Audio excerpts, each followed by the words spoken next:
Hi everybody, welcome to Threads and Bobbins. My name is Natalie and today I'm going to show you the 9 patterns that I've chosen for my 2019 Make 9.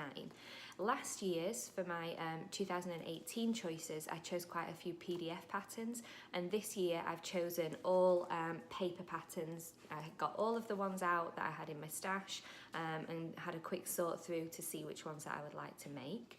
I'm doing a few for me and a few for Rosie, so I'm going to start with the ones that I've chosen for Rosie first. Earlier on, well, not earlier on this year, but mid last year in 2018, Oliver and S had a sale on their website, and it was 10 patterns for $50. So I stocked up and I've chosen a couple to make for Rosie. This one I've actually already made, so if you do look over on my Instagram, which is Threads and Bobbins, you'll be able to see this one. These are the Oliver and S culottes. You do get the box t-shirt with it as well, but I've not made that yet. I've just made the culottes.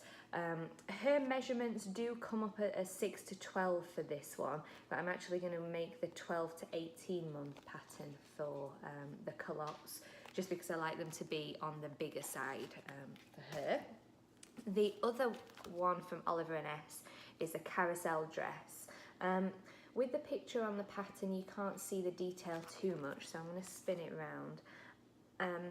It's quite detailed. I feel like it's got quite a few different sections to that pattern. And again, I'll probably make the 12 to 18 months now. Rosie is going to be 14 months next week, so that will probably be perfect for her anyway.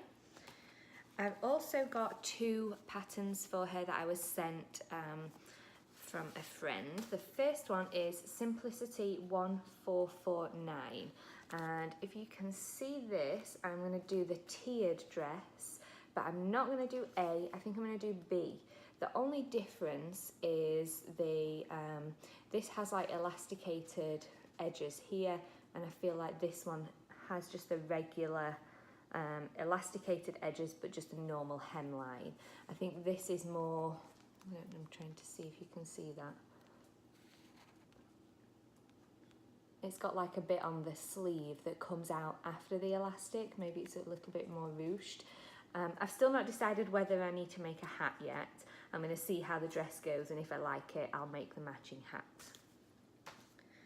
The next one, these are really adorable. This is Quick Sew, and Quick Sew is part of McCall's, so it's one of the big 4, and you've got a pair of leggings in the pattern, a nice dress, and some like dungarees. And even though the dungarees are modelled on a little boy, I'm going to make the dungarees for Rosie in a pink cord that I've got. The cord is like, corduroy is, it's baby pink, and it's got like small brown polka dots on it. I just feel like that's a really cute pattern, and I will probably make the dress at some point, but the dungarees are what are shouting out to me at the moment, so I'm going to do that one for that. And on the back, I don't know if you can see, the pattern always also comes with like the little snails and ladybirds, so you can make exactly what is on the front too. Now, the other 5 patterns are patterns that are for me. I started one of these last night, but the others I haven't made before at all. I've tried to choose patterns that are mixed in ability, so that I can try and learn a few new skills. And just by looking at the one that I chose to start last night, this might be one of the complicated ones because it has so many markings with darts and plackets and reinforcements and buttonholes on the actual pattern. So this is the one that I started to make last night. This is Butterick B6217. It's one of the ones that Gertie, well, I think she's called Gretchen Hurst, I think that's her full name, she designed for Butterick, and I'm going to make the one that she's actually modelling. This is View A, and if you look here, it has a button like shirt, it's almost like a button up shirt, but then it's got a wrap over insert coming from under the side seams and under the armpit that ties over the bust, and I just thought that that was like a real nice detail, extra detail, something that I've not seen before. My only thing with this one, which I'll go more into when I review this pattern later this month, is I didn't realise that I'd bought the pattern that only goes up to a size 12, and at the moment, according to the Butterick measurements, my measurements bring me out at a 16. So I'm going to make the 12 anyway and just hope it fits, because some of the big 4 patterns that I've made before have been on the bigger side. I am using some fabric that that's just been in my stash a long time. Oh, hi Rosie! Rosie's just having a breakfast behind me. So I'm using fabric that I'm not like completely in love with, or I'm not going to be too upset if it doesn't fit me. I'll just see if somebody else would like the shirt once I've made it. So I'm still going to make it because I do like it. Now the next one is, I really love these envelopes. This is a Colette pattern, and it is the penny dress. It's a shirt dress with a gathered skirt with just above elbow sleeves. I've had a look at a few of these on Instagram, and I've seen that these look great in a plain fabric. Now I haven't got many plain fabrics in my stash at the moment, so I need to try and keep a lookout for something that's going to really look nice. I'm thinking about like a denim coloured linen, something like that.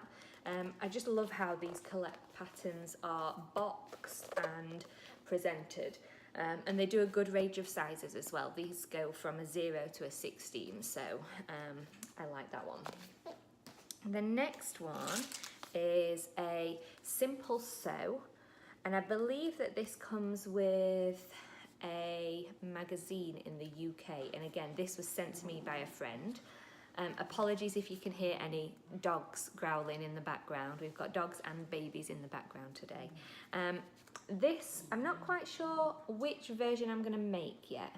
I really like the cap sleeves on the dress, and I love this waistband on the dress too, but I also like the skirt as well, so I may do a double on this one and make a dress and a skirt with one of these. This recommends light to mid-weight cotton, and I've got a few light to mid-weight pattern cottons in my fabric collection, so that's going to be a nice one.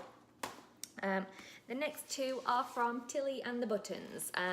The first one, I've had this one for a couple of years. This is the Bettine pattern. So it is, I feel like this is a good, I think it's a beginner one. Yeah, for beginners. A good beginner sewer pattern.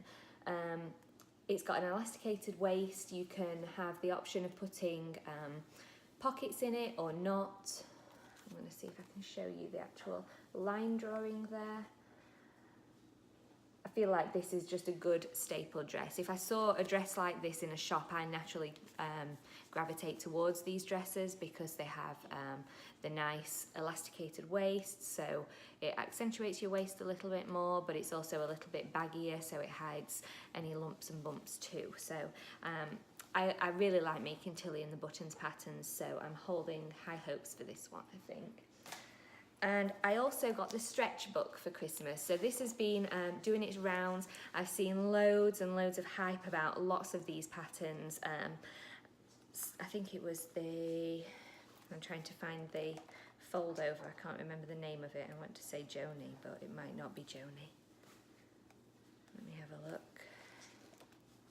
It is Joni, the Joni dress. That dress looks gorgeous. It's like a fold over or a twist front velvet dress, but that one isn't the one that I've chosen from this book. I've actually chosen the Freya dress.